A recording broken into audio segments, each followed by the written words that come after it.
কোন খাবারগুলো শিশুকে ভালোভাবে বেড়ে উঠতে সাহায্য করে আর কোন খাবারগুলো শিশুর জন্য ভালো না, এই প্রশ্নগুলো সব বাবা মায়ের মনেই থাকে। আজকের ভিডিওতে সহজ করে এটা নিয়ে আলোচনা করব। প্রথমেই বলছি শিশুর জন্য কোন খাবারগুলো উপকারী। 4টা বিষয় নিয়ে কথা বলবো।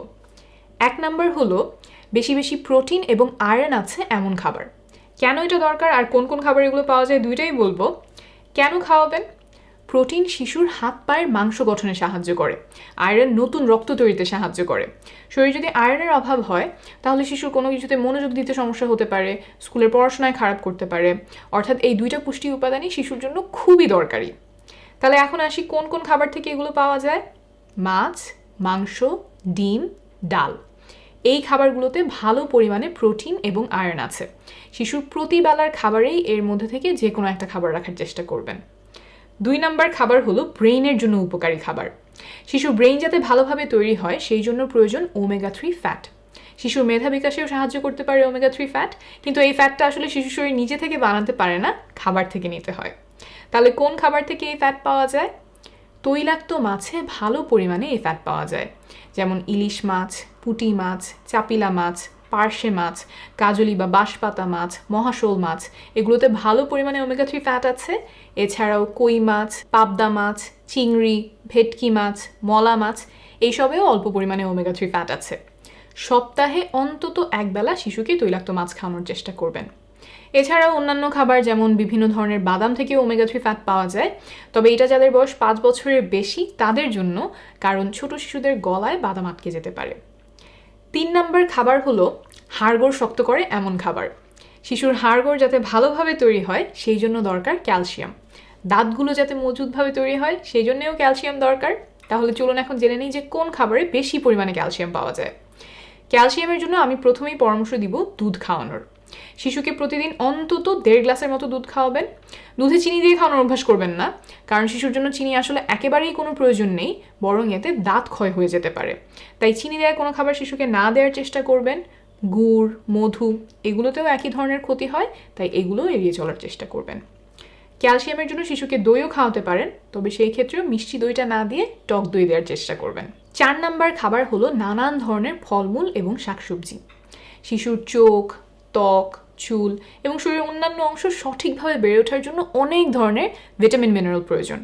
আর এইসব ভিটামিন মিনারেল ভালো পরিমাণে পাওয়া যায় ফলমূল এবং শাকসবজিতে। এক এক ধরনের ফলমূল শাকসবজিতে এক এক ধরনের ভিটামিন মিনারেল থাকে, তাই যত বেশি প্রকারের শাকসবজি ও ফলমূল শিশুকে খাওয়াতে পারবেন শিশু তত ধরনের ভিটামিন মিনারেল পেয়ে যাবে। 6 মাস বয়স থেকেই শিশুকে বিভিন্ন ধরনের বিভিন্ন রঙের ফলমূল এবং শাকসবজি খাওয়াতে শুরু করবেন।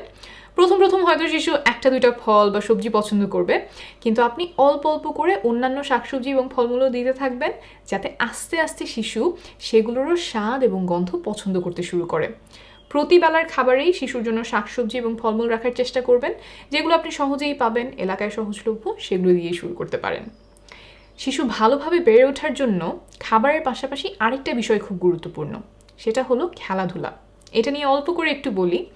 খেলাধুলা করলে শিশুর বুদ্ধির বিকাশ হয়, মনোযোগ বাড়ে, স্মৃতিশক্তি বাড়তে পারে, সাথে শারীরিকভাবেও শিশু ভালো মতো বেড়ে ওঠে।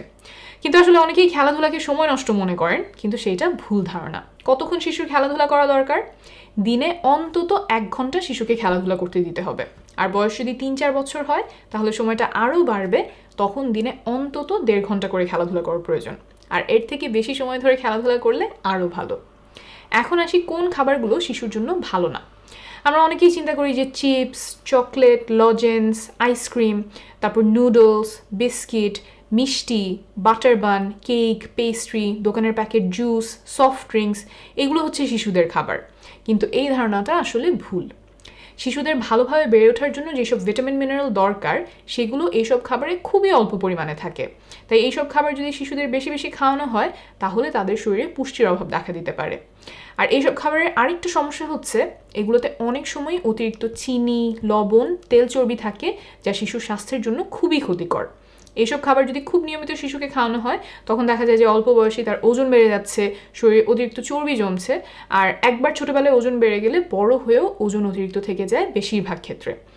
অর্থাৎ এইসব খাবার থেকে শিশু উপকারী কিছু পায় না বললেই চলে, বরং ক্ষতিকর অনেক উপাদান শিশুর শরীরে ঢুকে যায়। তাই শিশুকে এইসব খাবার খাওয়ানো যতখানি সম্ভব এড়িয়ে চলবেন। এই ভিডিওতে অনেকগুলো তথ্য দিলাম, সব হয়তো আপনার মনে থাকবে না।